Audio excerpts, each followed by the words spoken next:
Now that we're recording, I want to thank our sponsors, the Department of English, the Americanist Seminar, and the Department of Women's Gender and Sexuality Studies here at Rutgers. I also want to thank those without whom this event could not have happened, including Daniel Farah, Matt Legionaro, Kiana Butler, Derek Japolanski, Diana Molina, who is holding us down on Zoom, and especially the wonderful Maria Knapp. It is my pleasure and honor to introduce Egan Dean, who conceived, masterminded, and organized this amazing event.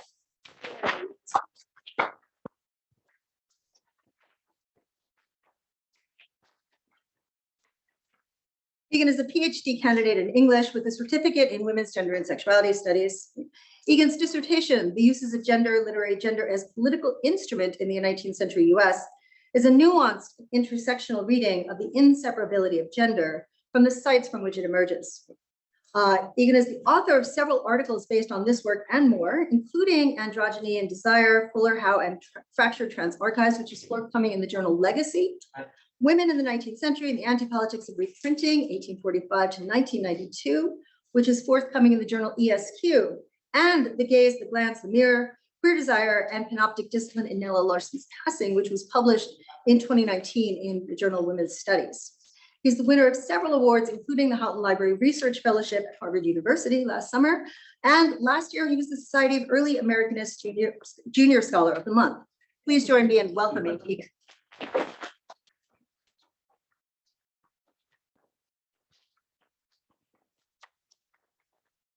Thank you so much, Diana, for that very flattering introduction. Good morning. Are we comfortable?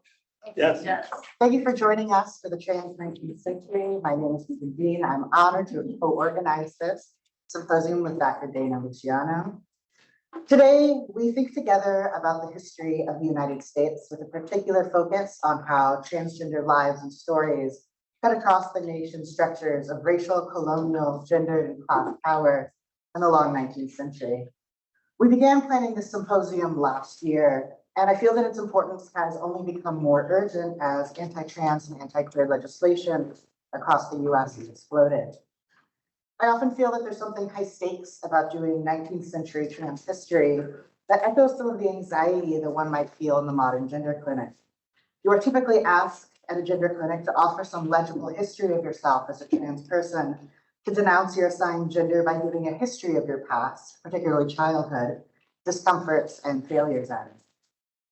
When doing 19th century trans studies, therefore, I sometimes feel a very similar anxiety that I must offer a cohesive, digestible narrative of history that justifies the ongoing audacity of trans existence.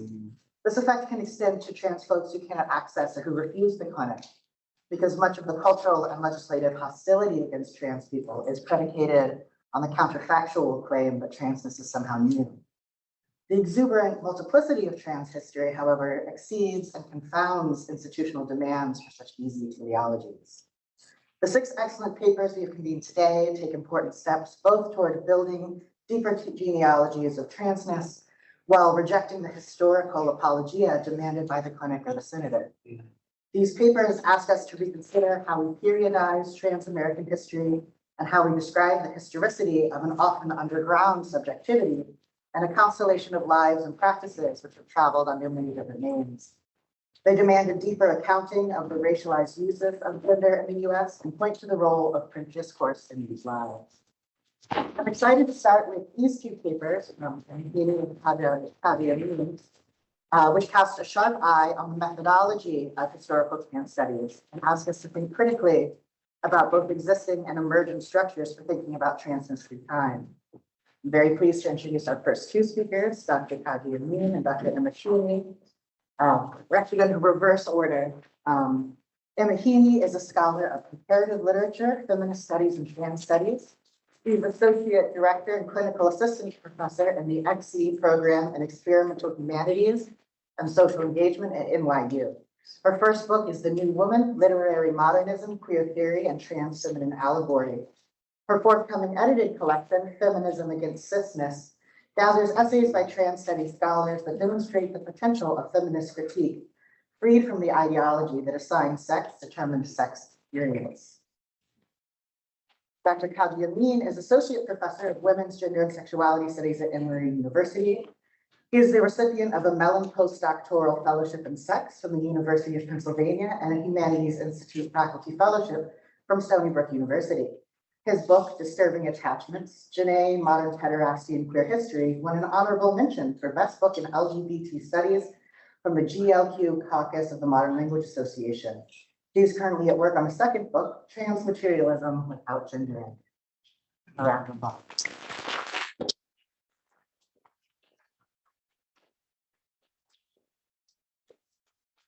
I'm going to share your, or you can just indicate to me if you want me to slide. Yeah. Thanks everyone who's here and who worked on this event, and for Egan Dean, whose introduction was just so succinct and powerful. So thank you. I also want to express my profound gratitude to everyone at this institution who made this site. As someone who had to leave a New Jersey Public University that I loved, because it was gutted by career administrators who used COVID austerity as a pretext for ending tenure, immiserating staff, students, and faculty, and destroying programs that took brilliant scholars decades to build. I say, please continue to flex the solidarity power of workers in our sector. It's the only thing that can defeat various powers amassing against thought and education in this country.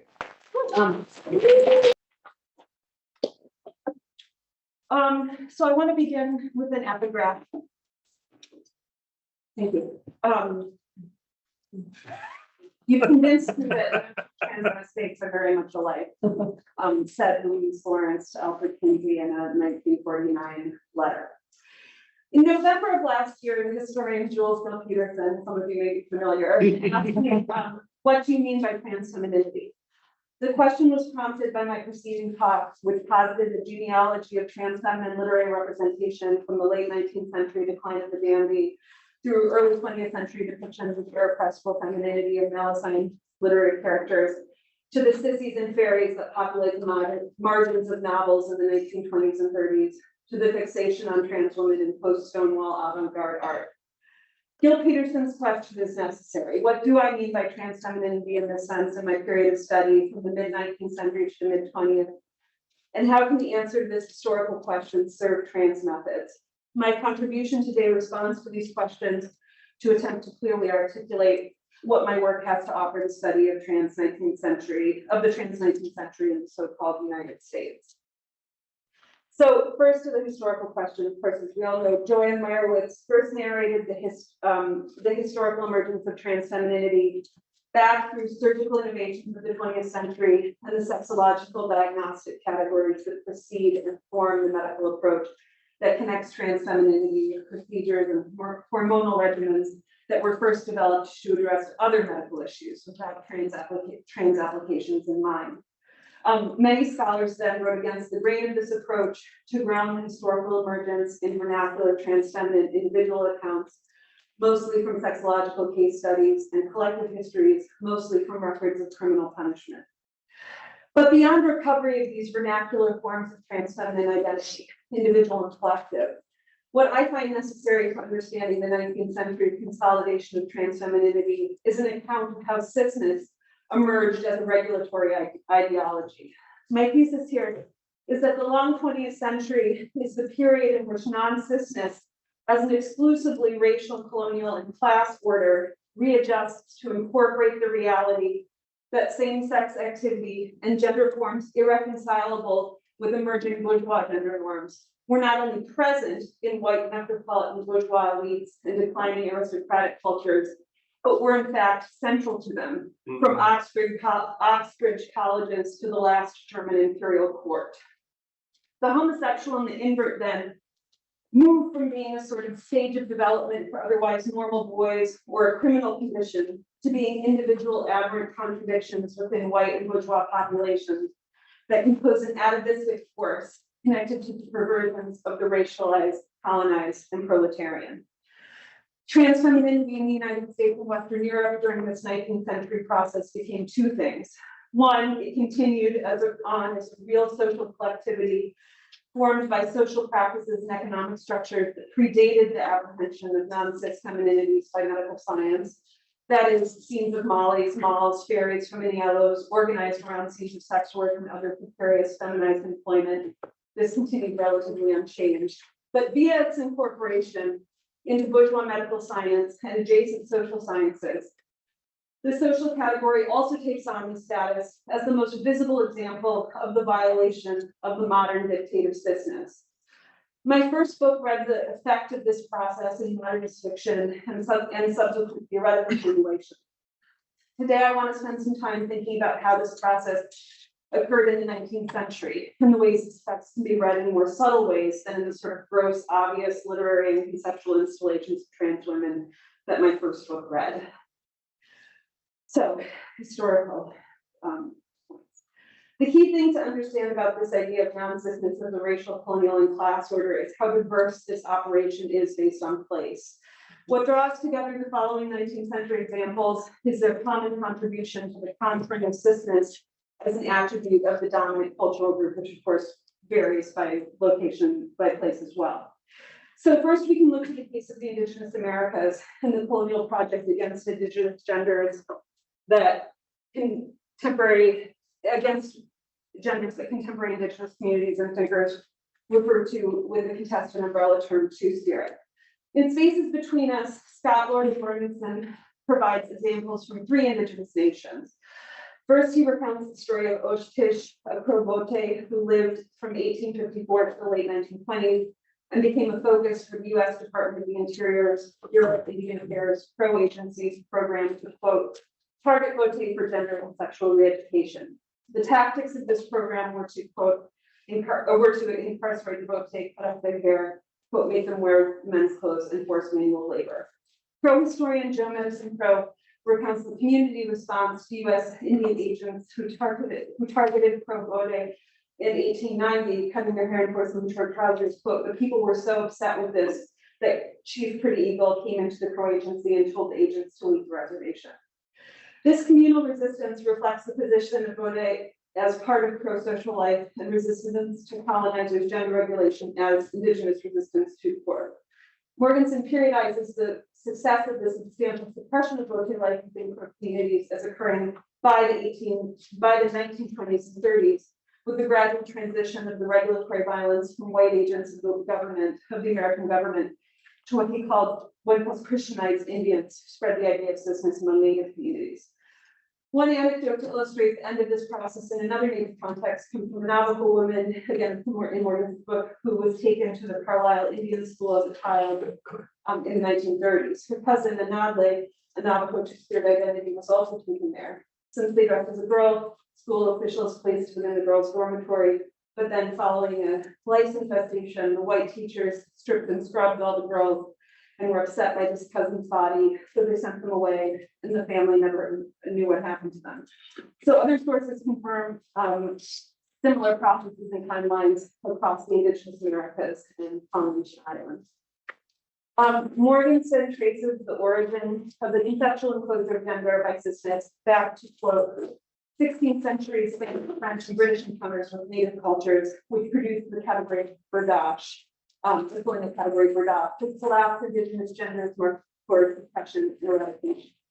The term, as we're going to think about the term was imported from original usage as a term used to, quote, condemn Middle Eastern and Muslim men as racial enemies of Christian civilization, as, quote, kept boys or boy slaves whose, quote, sex was said to have been altered by immoral male desire. This link between colonial apprehension of the Americas and Orientalist understandings of the Middle East and Islamic sex gender systems leads us to the parallel place of cisness as a colonial tool in these latter contexts.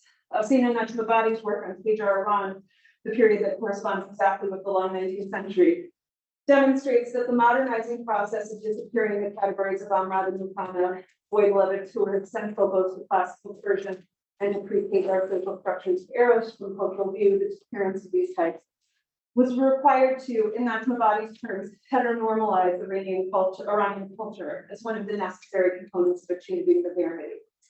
Najmabadi insists that Amrad and Mukana were not presented as like women or as antecedents to later trans feminine Iranian identities, the focus for subsequent book, but rather held in their sexual role by age and a power differential with their older lovers in a heterosy model. The process of culturally disappearing these previous and normative social types, however, involved the reorganization of the social understanding of bodies into two mutually exclusive and compatible sex types, into penetrable and penetrator as biological categories that correspond with assigned female and male sex. In other words, into cis sexes. Metrobody makes this point without using the term cis. Contrast this history with developments in the understanding of sex in the South Asian 19th century. In her study, Governing Gender and Sexuality in Colonial India, Jessica Heaney provides an overview of the extensive efforts of the British Raj and various local bureaucracies across the subcontinent to criminalize and often explicitly aimed to eradicate the gender roles that, like the Indigenous American context, had various terms in more than 600 languages that are spoken across the subcontinent, but are collectively characterized by the feminine gender presentation, the formation of independent kinship structures organized around a central figure or guru, the work of dancing at weddings and births, and other forms of performance and begging. Hijra is the offensive term that colonizers use, although they do not, as in the case of Urdash, coin the term. Kinar is a community term claimed across many languages, and there are dozens of other terms for these gender roles across linguistic traditions. Unlike the Amrad and Bukhana in the Iranian context, the people who occupy this category are defined by feminine adornment and social positioning, and were not subject to the same sort of celebration in classical culture. Kinar were and are rather more or less nervously regarded as part of South Asian cultures across region and religion. The enduring nature of this status is reflected in the 2014 Indian Supreme Court decision federally recognizing a third gender and the bureaucratic recognition of a third gender across Nepal, Pakistan, India, and Bangladesh. This is in contrast to the total overhaul of Iranian social mores that saw the Amrads going from ideal form of eros to being wholly erased through the cultural landscape from the beginning to the end of the 19th century. Like the 19th century trans feminine types, the fairies, mollies, mouse, many yellows of Western Europe and the US, Kinar had a class identity, hasn't in the present class identity, losing the caste status they were assigned at birth, for instance, and also, at least by the 19th century, categorically associated with sex work. Unlike the trans femmes of the metropolitan provinces of empire, however, this association with sex work was not the basis for criminalization under colonial legal codes and the Indian administrative cultures that were formed by colonial law. Rather, as both Heaney and Kadji Reddy note, this criminalization was folded into the concept of criminal castes in a legal structure that calcified caste identities into administrative and labor categories useful to colonial population management goals, as Naviat Gill's work demonstrates, or in the case of criminal castes, rather than being managed or set to work, criminal castes were targeted for incarceration and eradication. This fact is particularly significant when you consider, as Dorvanitra has meticulously documented in her book, Indian Sex Life, the category of the prostitute was a central figure through which the Indian administrative state and the social sciences that rose in tandem with it defined their purview and purpose.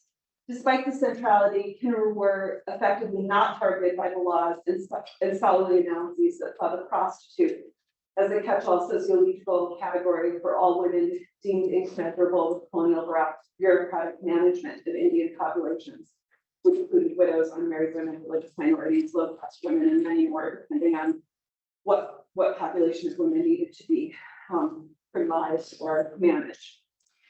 So in the South Asian context, it seems there was not the kind of collapsing of cis and trans women in the criminalization of sex work that occurred in the metropolis of the US and Western Europe that inspired my claim in my first book that sex work served as a material basis for the vernacular categories of trans femininity in these places.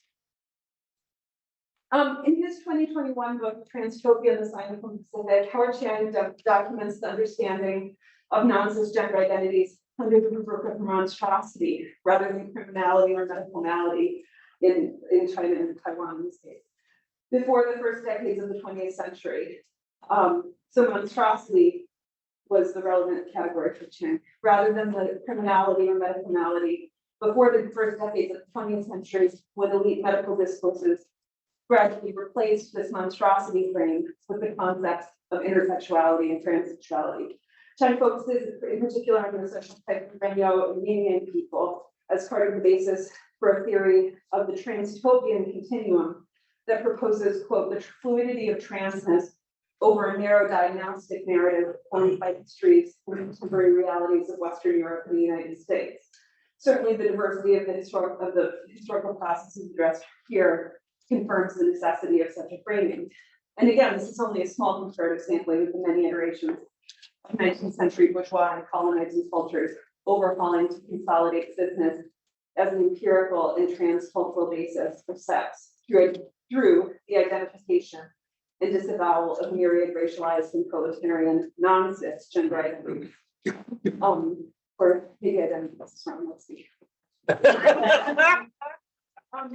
This process was already well underway, in some cases a century, right? Go back to early contact in terms of European colonization of the Americas. The process was already well underway when medical and social science turned attention to non-cis femininities in the mid-19th century. My understanding is that what actually arose from sexological apprehension of trans femininity into a medical diagnostic was the opening of a possibility of bourgeois transness. The fundamental paradigm of this bourgeois emergence was psychic injury and bodily entrapment, paradigms foreign to the myriad experiences of non-cisgender, even in the very streets of Berlin, Paris, New York City, where doctors forged and proliferated this entrapment injury model during the period from 1860 to 1920.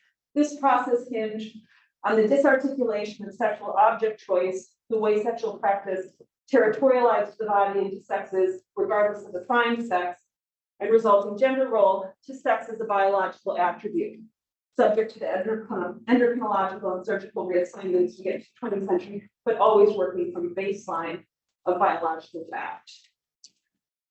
Examples of two peculiarly North American 19th century genres of writing clarify for me the implications of this argument. Zickelissa's American Indian Stories, collected and published in 1921, recounts the author's experience of being removed along with other children from her Sioux community and placed in an Indian boarding school in 1804. In the story, The Cutting of My Long Hair, she describes the scene of mass haircutting, which is one of many experiences in which the white staff violently impose their ideas about proper life ways on Indigenous children. Sa's friend Judy Wynn, quote, overheard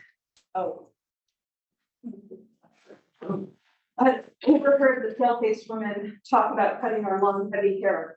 Our mothers had taught us that only unskilled warriors who were captured had their hair shingled by the enemy. Among our people, short hair was worn by mourners and shingled hair by cowards. We discussed our fate for some time, and when Jedeline said, we have to submit because they are strong, I replied, no, I will not submit, I will struggle. End quote. Sa runs away, but is caught, tied, kicking and screaming to a chair where the white school officials cut her hair. Then she writes, I lost my spirit. This vignette, which resonates directly with the stories of one of the principal tactics of attack on pro-vote and other Indigenous people, subsequently named Two-Spirit, points to the way that Indigenous gender were policed as such, with tactics used across the cis non-cis equation that colonial officials were trying so hard to impose, while as this very disciplining of non-Two-Spirit children reflects, their very action was revealing that distinction to be irrelevant to Indigenous here Sioux culture. It is indigeneity that is attacked when hair is forcibly cut. Indigeneity is a collectively and relationally produced force, uncaptured by system. Another 19th century text provides another modality of this racial gender nexus, and includes more terrible and terrifying and devastating descriptions for short silence. Harriet Jacobs' narrative of her enslavement and self-emancipation, Incidents in the Life of a Slave Girl, published in 1861, provides a detailed analysis of the role of routinized sexual assault in the lives and logics of chattel slavery. She's compelled by the structural imperative of the genre, despite deep reticence and disinclination to do so, to use her own experience as a representative example. She describes the terror that attends enslaved girls called birthdays, when they can come to expect these abuses to become a daily fact of their lives, and details the strategic choices that enslaved girls and women made to lessen the devastation of this constant menace. In the text, Jacobs also includes descriptions of the woman who's married to her enslaver, closing with her husband, and whispering sexual things into Jacob's ear as she sleeps. in order to investigate her husband's infidelity if she views his behavior as the wife does. In this dynamic, a white cis woman sexually abuses Jacobs, demonstrating the operation of sexual violence as a racializing violence that defies the dictates of the cis organizing of bodies of the female victim and male perpetrator. Jacobs also includes discussion of an enslaved friend named Luke, whose male enslaver compels him to engage in, quote, freaks of nature too filthy to be repeated for the enslaver's sexual satisfaction. Sexual precarity has different iterations for Jacobs and Luke, based on their social positioning as a woman and a man, and as a result of Jacobs' capacity for pregnancy. The solidarity between Jacobs and this male friend is produced by the common state of sexual precarity that their enslavement inflicts on both of them. That the common precarity produces the solidarity bonds that explains, for instance, Luke sharing this experience with Jacobs and her deep and resulting deep empathetic identification with her friend, whose bodily experience she well understands.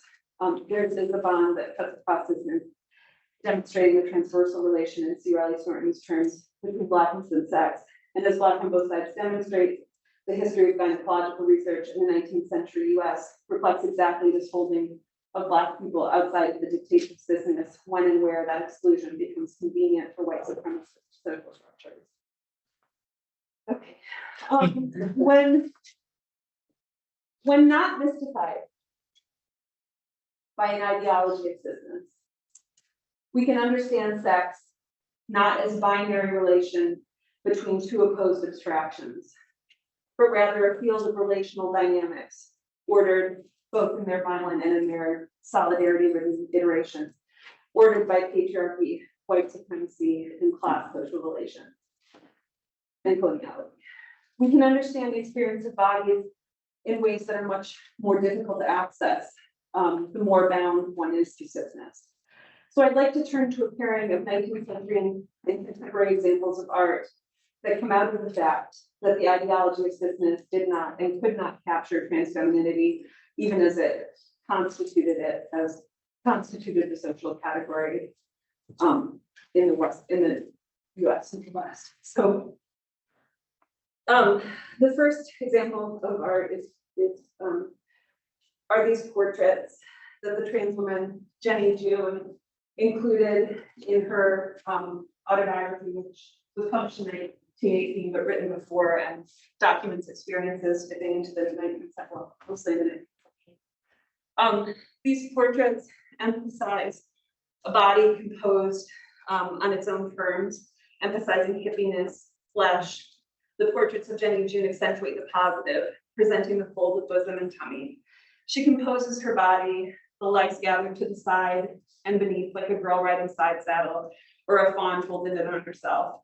Jenny June allows her own ampleness and the sculpture that she's made of her body say what she wants to say about her body, about her own sex. By holding her body, she's made a sculpture of herself. And this recalls for me the lushness of Ava Hayward's vaginoplasty and more notes from this slide, please. Where she writes, when I pay my surgeon to cut my penis into a new vagina, I'm moving toward myself through myself. As the surgeon inserts the scalpel and cuts through the thickness of my tissue, my flesh immediately empurples. For weeks afterward, my groin remains discolored and swollen. Between the surgeon's efforts and my body's biomechanics, my cut spills blood and affect. My cut engages the regeneration of my bodily boundaries redrawn. Through my cut, I brush up against obligations and revelations. My cut is not passive.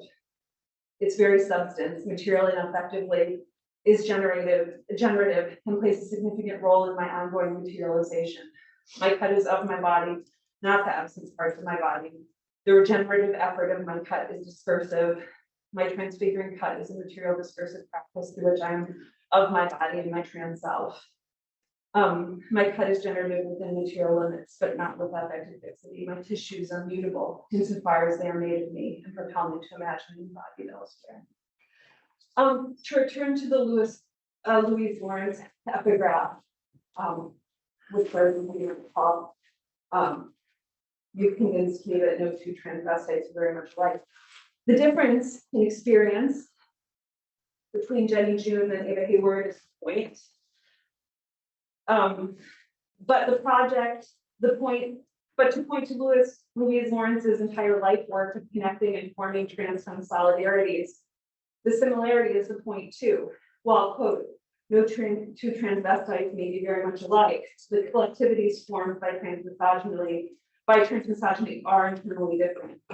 And then this very diversity is threatening this difference.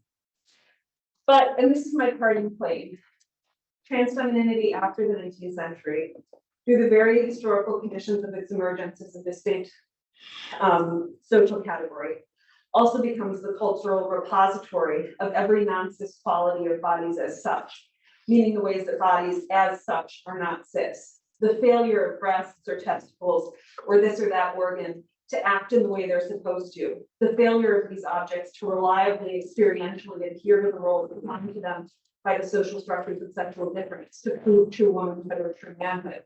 Even if we might be glad to have some of these structures, we're glad to rid ourselves of them. This is what transmisogyny assigns to trans femininity as the trans fem's burden. It's for this reason that the diversity of manifestations of non-cisness, which is to say, every unmystified fact of the body, comes back to and on trans women and femmes. That's why the grossness of vaginas and the grossness of penises figure equally in turf attacks on trans women. Hyperfemininity, inadequate femininity, too much cleavage, too little cleavage. There's no right way to inhabit the mind of someone committed to cisness as the emblem of non-cisness. What I mean when I say trans femininity is a social field bifurcated by the 19th century apprehension of trans femmes by which one notice into one, the endurance of this trans feminine social field, bothered by this apprehension only to the extent that it provided new avenues of incarceration in prisons and psychiatric facilities, and two, the long cultural process of attempting to eradicate all instances of non-cisness that power could not use for carceral and colonial ends by consolidating non-cisness into the name trans woman. Should I finish there? Time-wise, probably not because we got late. I went back to all the examples from literature that I went over with those. But yeah, I can talk about that too. All right, I am once again excited to be in this Dr. Kadji, where the gender identity not a useful category of historical analysis. Thank you, ladies. And I'll stand too, because apparently the microphones are up there. Many thanks to Egan Dean and Dana Luciano and whatever staff help, Maria helped in organizing this. And I have to say I was very excited and honored to be invited to speak to the 19th century and to historians. It's a great ambition of mine. But especially, I was impressed by how thoughtfully you put the program together. And I hope that this will really be a space that we can think together. And maybe come up with some guidelines for how to think about trans in the 19th century. So I want to also echo Emma in terms of solidarity with the strike workers. This is one of the things in the contemporary moment that does give me hope. So material politics are extremely important. So, so gender identity, not a useful category of historical analysis. The title of my talk echoes Joan Scott's field-forming essay, Gender, a Useful Category of Historical Analysis, to caution that, unlike gender itself, gender identity is not a useful category of trans historical analysis. I issued this caution in the moment when the fledgling field of trans history is taking off, as evidenced by edited collections and symposia on trans history before the 20th century. I contend that before we quibble about what it means to apply trans to earlier centuries, we must first grapple with a key question. What was gender in other times? By responding robustly to this question, trans history stands positioned to contribute not only case studies of trans people in a range of places and times, but also new conceptual insights of relevance to a wide range of fields, as well as to contemporary politics. Centering the question of what gender was displaces the search for trans and non-binary gender identities in the past. For if we do not presume to know what gender was in advance, we cannot presume that it took the form of gender identity. During my research for my current book project, Transmaterialism Without Gender Identity, I have become convinced that gender identity has a history, one that nestles within the history of modern Western selfhood. This talk accordingly begins by summarizing gender identity's place within the history of modern Western selfhood.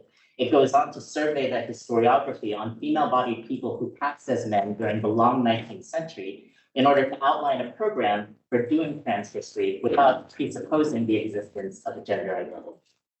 The concept of gender identity was invented during the mid-century in the US as part of a disciplinary medico-psychological project. Coined by psychologist Robert Stoller during the 1960s, gender identity crowned a series of mid-century medical efforts to analytically isolate the social and subjective aspects of gender. Recent scholarship in trans studies has made it clear that this mid-century invention of gender was in no way either feminist or transformative in its intent. Jules Gill-Peterson has shown that rather than name a terrain of cultural malleability, John Money and the Hampsons' term gender role was a disciplinary ideal intended to fix the racialized plasticity of bodily sex, as clinically evidenced by intersex children and sex-altering hormone treatments.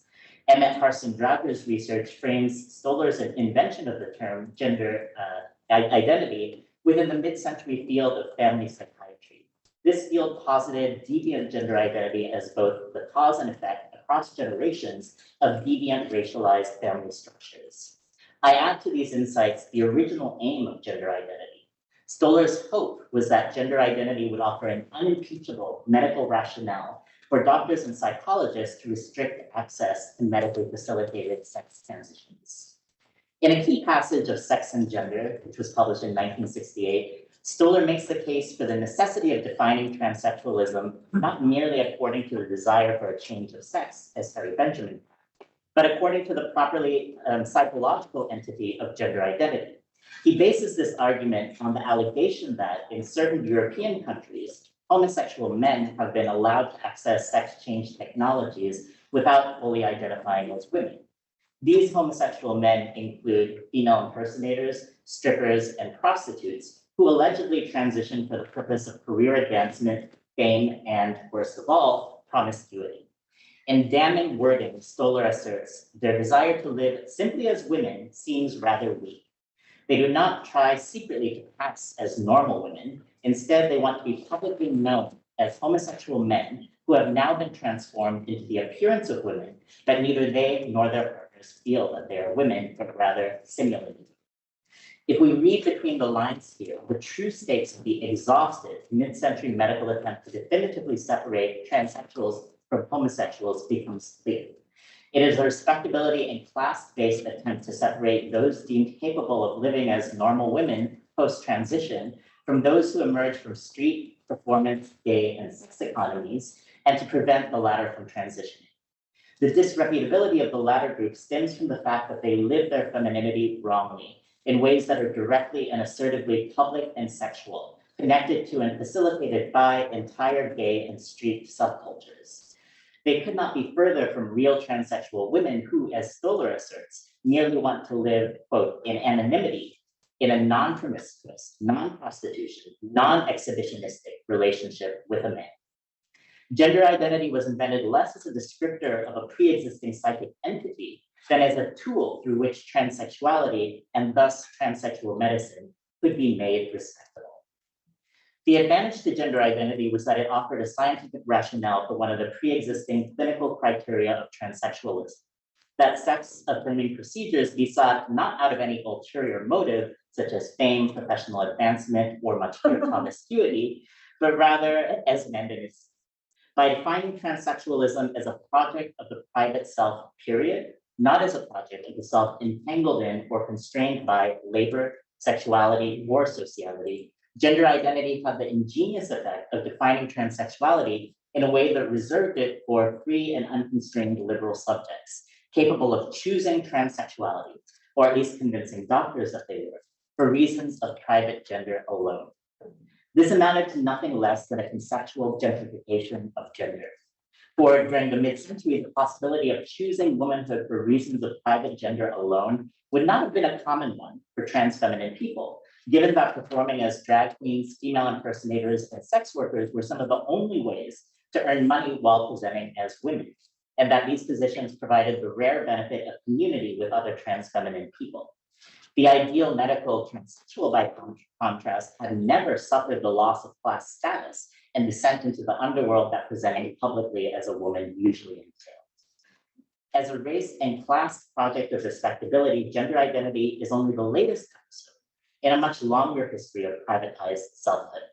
Let me turn then to another historical flashpoint, the emergence of a new bourgeois notion of selfhood in the West. Historians have located the emergence of this new notion of selfhood in the West to the bourgeois nationalist revolutions of Western Europe and North America between the mid-18th and the mid-19th centuries.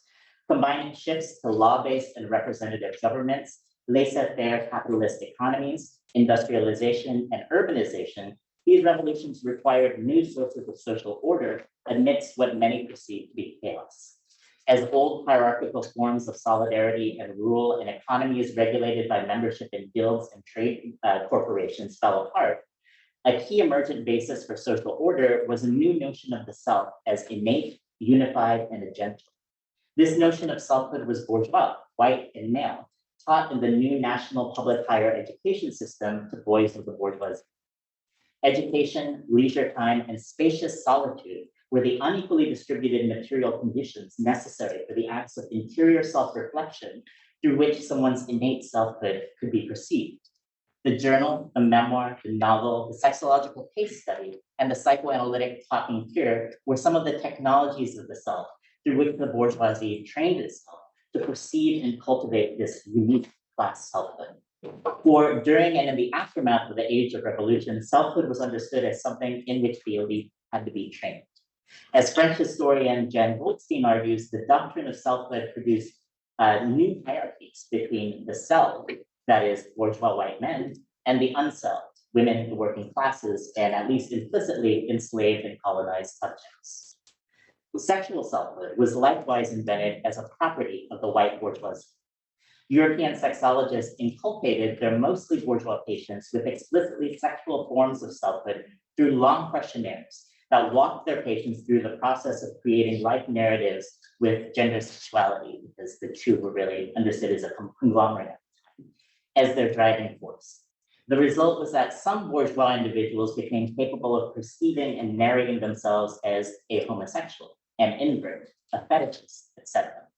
As Michel Foucault notes, the famous invention of homosexual identity was a class invention by and for the bourgeoisie, precisely those who, about 1 century prior, had first begun to cultivate their class selfhoods. To summarize, the sequential order is this: first, bourgeois selfhood beginning in the late 18th century, then bourgeois sexual selfhood in the late 19th century, and finally, conceptually middle-class gender identity in the mid-20th century. Sexual and gender identity are the latest products of the long Western bourgeois project to cultivate class selves, to endow them with more and more specific individuated properties, and on this basis to separate them from disreputable and criminalized groups. What does this genealogy mean for trans historians? So this is a methodology for trans history.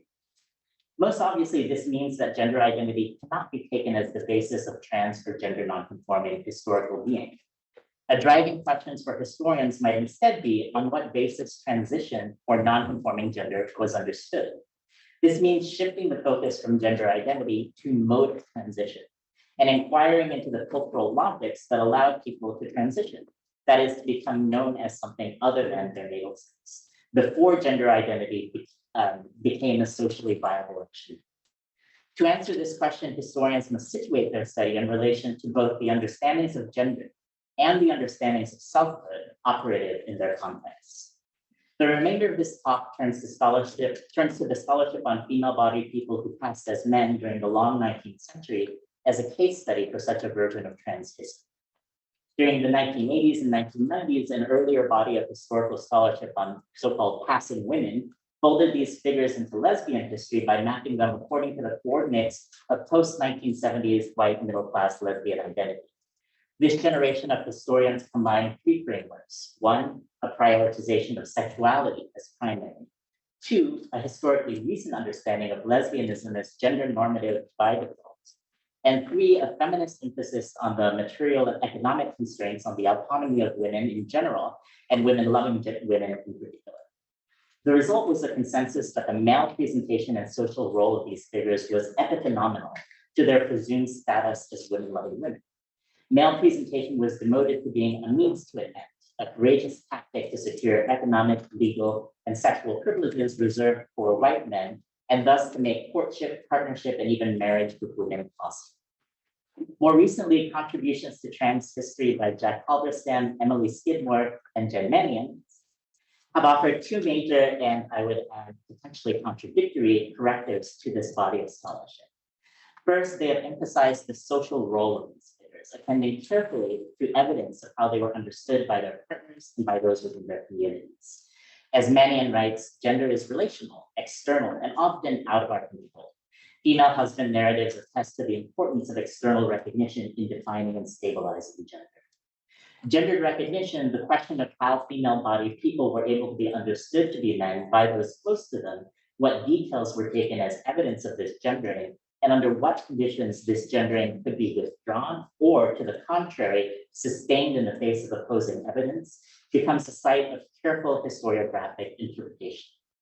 Gender recognition is significant because it can inform us of what was taken to constitute gender in everyday practice, something that, particularly in non-white communities and in the laboring classes, could diverge substantially from the relatively elite medical and scientific theories of the time. The second factor trans-historical scholarship has emphasized is that of interior subjectivity. If lesbian historians tended to assume that the interior subjectivity of these figures was very much like that of contemporary white middle-class lesbians, that is, woman-identified first and foremost, contributions to trans history raise thorny questions about how to deduce the interior subjectivity of historical figures. As Skidmore and Mannion both note, the question of interior subjectivity becomes particularly difficult when, as was overwhelmingly the case, female-bodied people who passed as men did not author written accounts and only have their words recorded under severely compromised circumstances, such as when they were publicly accused of being female. It is worth underlining, however, that this emphasis on interior subjectivity was not just a critical response to the identitarian presentism of a previous generation of lesbian historians. It was enabled and indeed demanded by the circumstances of the changing present. As some former butches medically transitioned within lesbian communities during the 1990s and the early 2000s, a new inter-community discourse was developed to attempt to explain the difference between butches and trans men. These discourses bore the weight of defending trans men's right and indeed need to transition in the face of lesbian transphobia. This transphobia manifested as partners, friends, and community members accused trans men of betraying them and becoming the enemy, that is, men, of giving up the fight of lesbian masculinity and of forcing lesbian partners back into the closet. The resulting discourse drew heavily on the official psychiatric vocabulary of gender identity and gender dysphoria, a vocabulary that had already served trans men well in convincing doctors and psychiatrists of their need to transition. It held that while butches and pre-transition trans men might appear indistinguishable, there was an ontological difference between them. This was the difference of gender identity. Whereas butches identified as women but enjoyed expressing masculinity, trans men had always identified as men.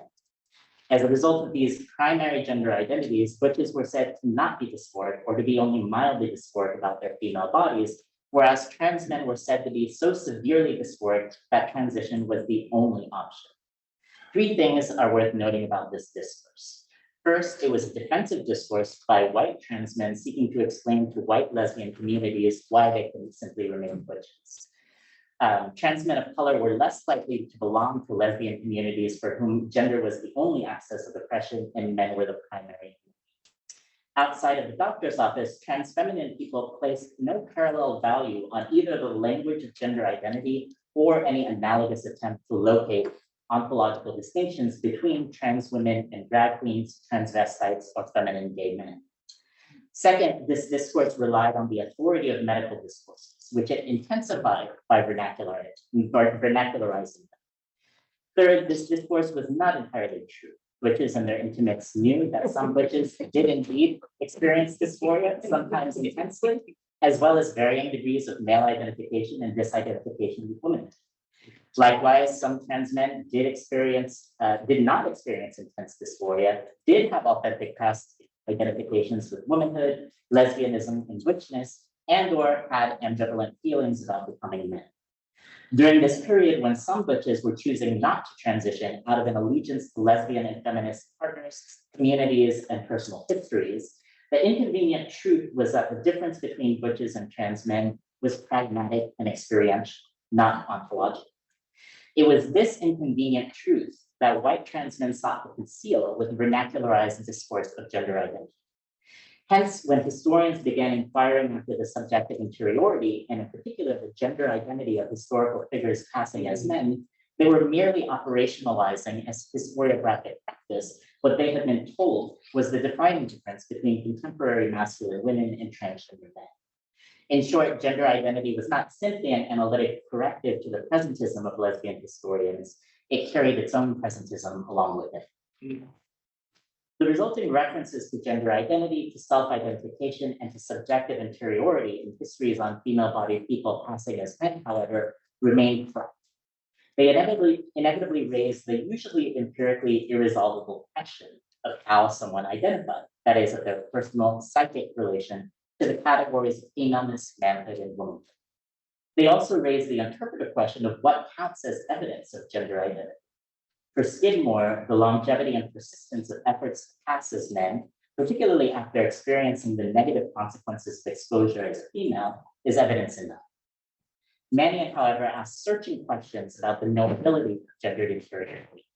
In Female Husbands of Trans History, Mannion uses they, them pronouns for female-bodied people who passed as men, citing the efficacy of third-person singular pronouns in describing, quote, someone whose gender is unknown, irrelevant, or beyond question. They also use the verb or gerund forms trans or transing gender, rather than the adjective transgender or the noun men, to avoid asserting a fixed identity where one might be unverified. These techniques continually remind the reader of the unknowability of the psychic lives of even those who appear the most consistent and adamant about occupying the social category of men. While these techniques seem to suggest that Mannion applies extreme caution in attributing gender identities, the reality is a bit more inconsistent. In contemporaneous commentary about Female Husbands, Mannion reads any reference to gendered inferiority, from descriptions of someone's character as masculine to the pre-sexological trope of the soul of a man in the breast of a woman, as references to gender identity.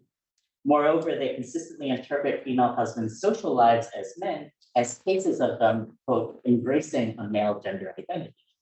These contradictions evince a lack of consensus within trans history about key analytic terms, evidence, and the interpretation. To focus on analytic terms for a moment, both Skidmore and Mannion preserve the contemporary analytic categories not only of gender identity, but also gender expression, gender assigned at birth, bodily sex, and sexuality. Indeed, deference to these contemporary analytics has become a sign of belonging to the field of trans studies and a commitment to trans history as a project. As Mannion puts it, transgender studies asks us to consider more fully the concept of gender identity in relation to gender expression and theories of normativity. But we might query, what version of transgender studies asks us to do this? In her meditation on the 18th century figure who lived as Robert Shirtliff for a few years before marrying, living as a woman and having 2 children as Deborah Sampson Garnett, Greta LaFleur asks, would Sampson Shirtliff not constitute a part of trans history if they identified as a woman that chose to live as a man for access to greater financial stability, social mobility, and a broader range of sexual options? Must trans people announce that their gender presentation bears some sort of relationship to inner truth in order for us to identify or recognize them as part of trans history? LaFleur importantly asks here whether a transgender identity or inner truth should be a requirement for someone to be a part of trans history. The sharpness of this question is dulled, however, by the fact that it follows a more conventional question. What if we got it wrong? And Sampson Shirtliff's real gender identity was woman all along. In Gender, a useful category for historical analysis, Scott envisions how, above and beyond historical inquiries into gender as a new topic of historical investigation, the field might assert the centrality of history and historicization to then current feminist theoretical debates on the origin and nature of gender inequality. As part of a robust program for gender history, she rousingly asserts, we need a refusal of the fixed and permanent quality of the binary opposition, a genuine historicization and deconstruction of the terms of sexual difference. We must become more self-conscious about distinguishing between our analytic vocabulary and the material we analyze. We must find ways, however imperfect, to continually subject our categories to criticism, our analyses to self-criticism. With zero updates, this portion of Scott's program remains more than relevant for the fledgling field of trans history. Rather than deferentially taking its cues from an imagined authority named transgender studies, trans history might offer crucial and much needed contributions to the theorization of gender, sex, and sexuality. Along the lines of Scott's original program, this would involve, one, here are my bullet points. Subjecting contemporary analytic categories such as gender identity, gender expression, gender assigned at birth, bodily sex, and sexuality to historicization before deciding whether or how to apply it. Two, not buying into what David Valentine has called a transgender modernist progress narrative in assuming that the historical capacity to distinguish between the above analytical categories is necessary for trans flourishing. Three, relatedly, holding open the possibility that so-called historical conflations between gender and sexuality and between gender and sex may have been enabling for some trans and gender variant historical subjects. For example, the very assumption that sex and gender were indissociable may have allowed many female-bodied people to be accepted as men, or according to this understanding, someone who dressed, worked, married, and otherwise behaved as a man probably had enough. Four, historicizing the ideas of binary gender and sex, and along with it, non-binary identity, rather than assuming what Scott calls the fixed and permanent quality of the binary opposition. As LaFleur notes, non-binary is not an apt term to describe gender non-conforming people in periods prior to the invention of a fixed sex or gender binary. Five, focusing as much on the reconstruction of historical and community epistemes for understanding what we now refer to as race, gender, sex, and sexuality, as we do on the historical recovery of individual trans individuals. And I'm thinking here of, Anjali Arandekar's entire body of work. Six, granting trans historical subjects the right to opacity. By this, I mean the right to not always know why they do the things they do, including passing as another gender. Rather than assuming that historical figures possess transparent knowledge about their own gender and sexual identities that researchers regrettably lack, we might reflexively ask why it would be necessary, desirable, or useful to them to possess such positive knowledge about themselves in the first place. During the long 19th century, introspective self-reflection was not a skill in which the laboring classes were trained, whether by journaling, responding to sexological questionnaires, or reading or writing memoirs or novels. Core individual selfhood remained the bourgeois mark of distinction it had been devised to be. The sexological process of explaining sex-gender deviance by endowing the white bourgeoisie with an interior sexed or gendered subjectivity would not begin until the late 19th century. It would not be until the mid-20th century that ordinary trans people would be offered a concrete reward in the form of potential access to medical transition if they successfully recited a life narrative with cross-gender gender identity at its center. It would not be until the turn of the 21st century that white trans men in the US would vernacularize the medical discourse of gender identity in order to defend their desires to transition to lesbians who wanted them to remain butches. During the long 19th century, there was no advantage to be gained in discerning whether the deep cause of one's desires to dress, pass, or work as a man was an innate or gender identity, or one of the other many palpable rewards of being socially male in a culture that privileged manhood. If discovered to be female, confessing one's male gender identity would have done nothing to either refute the accusation of womanhood or to excuse one's behavior. Having or not having an authentic gender identity and being proficient or not being proficient at confessing it to others had no bearing on someone's ability to pass as a man or to get off the hook if discovered to be female. Convincing confessions of a long-standing and authentic gender identity held no social power, for they did not yet carry any value within intelligible regimes of truth. It was in this sense that 19th century US culture was, to put it simply, pre-gender identity. To the historical debate on how to categorize female-bodied people who passed as men, I offer the following query. What if the question of whether they identified as men, identified as women who wanted to gain some social or economic advantage by passing, or identified in some other non-binary way was dead on arrival? What if there was no autonomous, pre-existing gender identity that was the core motivation for their gender practices? What if desire, rather than identity, was permanent? Desire to wear men's clothes, to do the work that men did, have the independence and mobility that was granted to them, pursue women as men, and be treated like men? What if gender was radically dependent on external recognition, such that to be recognized as a man was to be a man, where man described not a psychic identification, but rather a social role in which even those born male had to learn to become proficient? As George Chauncey writes of late 19th and early 20th century working class culture in New York City, the men in this culture regarded manhood as a hard-won accomplishment, not a gift, and a continuum, not an absolute value or characteristic. He continues, whereas manhood could be achieved, it could also be lost. It was not simply a quality that resulted naturally and inevitably from one's sex. The esteem in which manhood was held and the construction of it as achievement rather than a biological inevitability was what made the trans feminine position of the fairy possible. This same construction of manhood may have led some female-bodied people to conclude that they too might achieve. This understanding of manhood as a social achievement rather than an identity need not be interpreted to mean that people do not have a subjective sense of being men. It merely means that this subjective sense was not culturally understood as core or causal. Successfully inhabiting a male social role, particularly over a long span of time, would likely have led, as Mannion suggests, to the development of a male identity, a sense of oneself as male that was gained experientially through functioning in the world as a man and being treated by others as a man. For some, having tasted manhood would make returning to living as a woman habitual.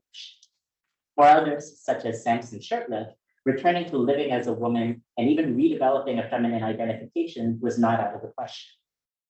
In conclusion, until gender identity became a discourse of truth during the 1960s and a vernacular transmasculine requirement during the 1990s, we cannot presume that it was the hidden factor upon which historical claims of transness versus womanhood could be adjudicated. As both anthropologists and historians of selfhood have shown us, in most times and places across the world, identity has been understood as social and context-bound, rather than individual and internal. The overwhelmingly dominant trajectory of gender, like other identities, has been from the outside in.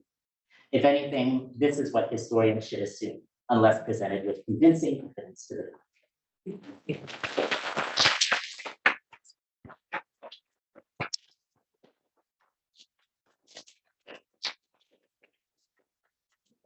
All right, it's all right. I think we'll go into about 10, maybe 15 minutes of Q&A, and then we'll break for lunch. We'll start with in-room Q&A and then move to the webinar if we can. Sounds okay? All right, thank you again. Yeah, it's a fantastic paper.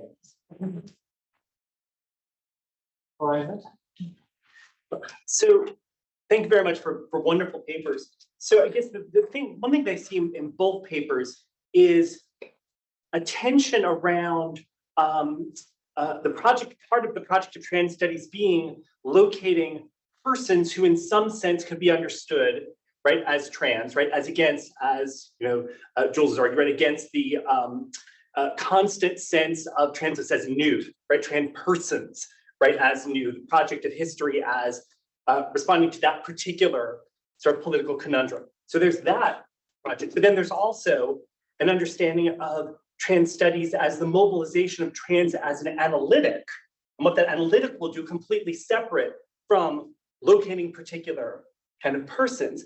And so, and I'm seeing a kind of tension around that, right, in both papers, because then the question of something like, what does trans as an analytic, right, do in the 19th century, right? Something like the Kadji you were talking about, persons, right, either female-bodied persons or persons assigned female at birth who are then, you know, living as men, right? There's most of the examples that you're drawing from, right, the studies, right, are white folks, right? And so there's a question of whether something like transition as a concept, which that might, right, mark, necessarily makes sense, right, for other populations, right, in other sort of social contexts, right? And so then if there's not transition, right, kind of, or transition is a complicated concept, right? What does that mean for them thinking trans studies as an analytic, right, looking back? Or Emma, for your paper, when you were talking about the sort of consolidation of cisness, that seems to me a very sort of trans as analytic, right, kind of framing. But then you say the various things that get understood as non-cisness get consolidated within trans femininity. That seems to me to sort of slide into trans as kind of subject in a way that doesn't necessarily think how there may be various kinds of non-cisness which don't actually fit together, right, in a kind of trans, right, subjectivity, and there are various complex relations of privilege, right, and cross-cuttings of privilege and claimings of privilege, right, among those who might be within kind of the non-cis. So I'm wondering if you both could speak a little bit more to that kind of tension, which I think you're engaging between trans histories, right, as a project of finding kinds of subjects versus trans history as the mobilization of trans as a set of analytics to historical questions. I mean, I think that naming that is exactly my point, right? And also often in teaching, for instance, I'll say non-cis femininities rather than trans feminine. And it's about this question of like the difficulty internal to my thing is differentiating construction of power that created life narratives and vocabularies for trans femininity versus places and contexts in which those terms don't apply, versus the ongoing vernacular realities that have never been contained by the power structure, right? And so it's just a question of developing different terms to name those different things. That was the challenge of this paper, was trying to name two parallel bifurcated realities of trans feminine representation in life without suggesting that talking about both without ever meaning to suggest or being interpreted as suggesting that the elite discourse or the medical discourse is the gets trans femininity or trans womanhood in its purview and its power. Absolutely. Yes.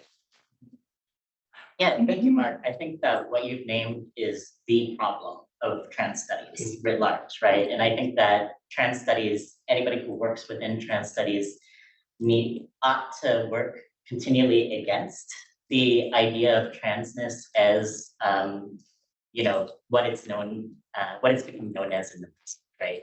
And I think part of what I was trying to unfold here is the way that gender identity sometimes circulates in some works as something that in certain cases, I'm thinking more of cross-cultural work here rather than historical work, right? But I've seen scholars reference gender identity precisely because they recognize that transgender refers to a specific kind of historical and geographical construction and might not apply in this location.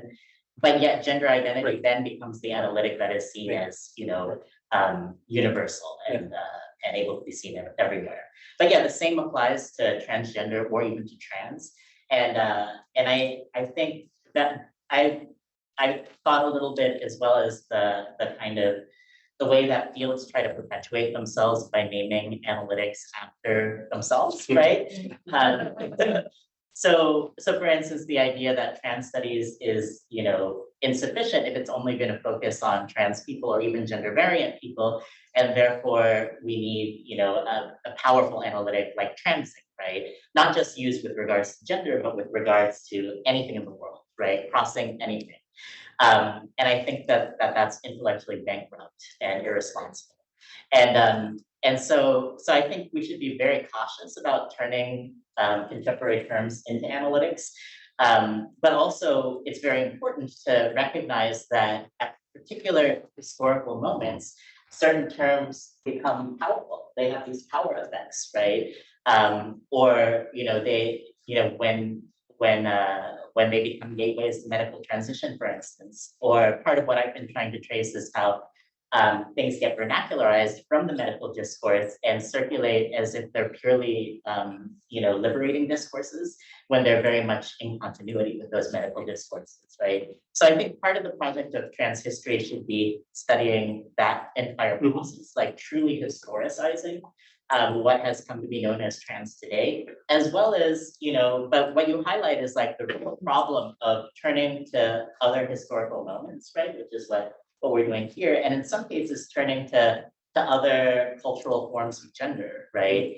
That are very different, right? And one of the reasons that I think that we shouldn't even refer to these things as gender, right? Is because, in other cultures, is because there's so much absolutely intertwined with religion, right? Well, it depends on what context we're talking about, but within the whole ranges of cultural categories, right? Labor, kinship, land in some cases, etc. That it's just purely a colonizing move to abstract it from all those concepts and refer to it as gender, much less transgender, right?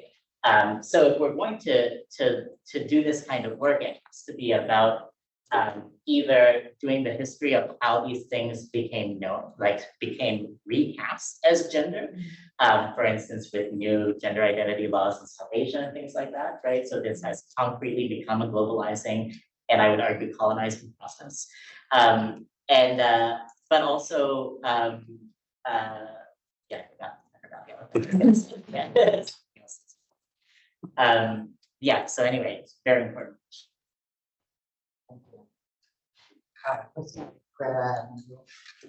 Thanks so much for your talks, guys. I'm so happy to be here, and I'm so excited to have the chance to listen to everyone's work. So I had a question for Emma, but also maybe for Kadji, so you guys can sort of decide how to work this out. So I wanted to put a little pressure on the historical specificity of cisness of different times and places. And I'm thinking about cisness as a regulatory ideology, which I'm very compelled by. I thought immediately of my wonderful former student Bean's Willochi's work, who I think, and although I think they may have changed this since they started working on revising their dissertation into a book, I think Bean's would say that binary gender and cisness are more or less coterminous in terms of the histories of the sciences that their book project is tracking. But as Kadji highlighted, and I do get savvy about non-binary as a way of referring to people in certain earlier times, because I don't want to presume a binary understanding of sex when I think that, at least in the period that I work on in the 18th century, I don't really think that existed, at least in the context that I'm looking at. So I wonder if you could talk a little bit about the different forms that cisness takes out of the regulatory technology. And I was especially interested in what is cisness without medicine? What is cisness without the human sciences? Because is there cisness without the human sciences? I think the dialogue in the field has kind of tended to emphasize, or maybe even overemphasize, medicine as a particular disciplinary principle for some of this stuff, for both the emergence and the regulation of a particular vision of trans experience, and a particular iteration of cis experience. But of course, we're talking about moments, and when we talk about the long 19th century, we're also talking about, we can argue about whether we're talking about a moment prior to trans medicine or not. That's a more complicated question. But yeah, I was just kind of wondering if we could just talk a little bit about that. You mean the 19th century as a time before trans medicine, or the early 19th century is what I'm thinking. And I think the long 19th century is basically dipping back into halfway into the 18th. You know what I mean? So that's just my particular take. But yeah, I'm just kind of wondering about the historicity of cisness and what basically kind of what Kadji was just saying. There, I think in the period that I look at, I certainly see religion, I see vernacular print, I see all these things sort of doing some of that work that science is not yet quite doing in the same way. At least not in the way that we see it doing later, if that makes sense. Totally. I think disarticulate binary sex from cisness is the difference between Beans and my okay, cool. And I think this has to do with the apprehension of vernacular non-cis cultures by medical, right? So the idea that assigned sex was important or significant is not new to the 1860s, perhaps, and sort of scandals about bodies that that seem to violate that, and in the Transtopia book, in many of the sort of examples of scholarship, you can see that. But what I'm talking about is the point of translation between the vast and various social recognitions that assign sex did not determine sex role into medical science in this period. And I do think that that's the mid-19th century, but I might be wrong, and I need to like to talk to Beans about it or whatever. But I think it's really important to me actually that to disarticulate It would be nice, yeah. Precisely along these lines of the extent to which there's this discrepancy. The binary was still functional, right? Especially in the way, in the sort of vernacular ways in which trans women, well, trans femmes in particular, were treated. But it was this new introduction of cisness and biological credential that I think changed things in the period during anti psychology. That's what I look like. No, that's probably not very satisfactory, but that's where. So that helps. Yeah. Thanks. I'll leave back to Joseph's question. Sure, I have kind of. Yes. You know, the question to my last one to you. I mean, I have this question too, because I guess I'm so fastidious sometimes, like to me, cis, I don't know, like, I mean, conceptually, I agree, right? I totally agree that trans femininity in its sort of non-cathartic production as this like evil black hole container is meant to, I don't think manage the fact that, you know, whatever the sex binary, the sex gender system, and eventually cisness are meant to compel, you know, in fact, no one body, no population, no group of people satisfy that. It's very useful to create these various foils, but trans femininity might be the most debased of such foils, at least in the strictly gender sense. But I guess I'm sort of, yeah, I don't know. I mean, this is part of the challenge, right? It's like, I feel like I was just finishing a class where I was really trying to figure out how to wrap this up with my students, where like we took time, the class was mostly a 19th century class, but we spent so much time in the 16th, 17th, and 18th centuries. I was like, shit, right? It's been going on since 1519, right? And they're like, but like, you know, at the point, at the point where we're talking about either, you know, that alibi for separate theft of land and overthrowing the indigenous polities, which does take these weird, you know, difficult to decipher gender explanations, right? We encountered men dressed as women in the court of this king, and therefore we had to overthrow this polity, right? Then, you know, but system to be, I guess I understand the concept being about compelling alignment between a largely visual public appearance and the presumption of anatomy. And that means one thing very literal in medicine, but in some ways I've been thinking lately that it hasn't even shown up like in the political, legal, regulatory world until like it's happening, right? Like that I've sort of been playing around with the idea. You mean this insistence on a biological? Yeah, like because most people don't have access to physical, like we just don't socially like look at people's bodies. And I'm thinking about the way Kadji was talking about that if someone is sort of, you know, making it as a man in the world, what works about that has nothing to do with what the person thinks about themselves. It's that everyone sort of safely assumes they probably have a male body underneath. But so I'm just sort of curious, like, yeah, I don't know. Maybe another version of the question is like, how can we periodize system, 19th century system for 20th century, like, or is that a helpful distinction? I think for both of you, like what I'm trying to name is the emergence of this bourgeois potential that transness can be reconcilable, or that non-cisness can be made cis, and that the emergence of that bourgeois identity is the medical. Do you see that? Yes. I didn't mention. No, it's a regulatory ideal. Yeah. It's a regulatory ideal for everyone, but it's about proffering something to white bourgeois people, saying This can be developed, either you're gay and you have object choice, and that doesn't mean shit about your body, it doesn't mean to be territorialized as your body, it doesn't mean you kind of fall into it, right? Or, as the 19th century becomes the 20th, saying, trans people, we also have something for you that you don't actually challenge this. It's just that you're entrapped. It's just that you're entrapped and psychically entrapped and biologically entrapped, and we can liberate you through hormonal these regimes. So that's what it is, right? It's like this is the ideological like infrastructure of the sex binary thing. I'm sorry.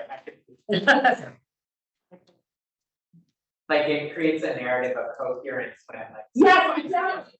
Yeah, and that's why it's kind of revolutionary to feminism and period. You know, I love it, yeah. Because it's it's this mid-20s, and that's the part that I felt was about feminism and liberation and how this was the kind of revolutionary liberation, but Crawford these visual identities to white and blue. Ooh, wow. Unfortunately, we're going to have to break for lunch, Oh. or we can come back, but maybe these conversations can continue over lunch and over on this couple of seconds.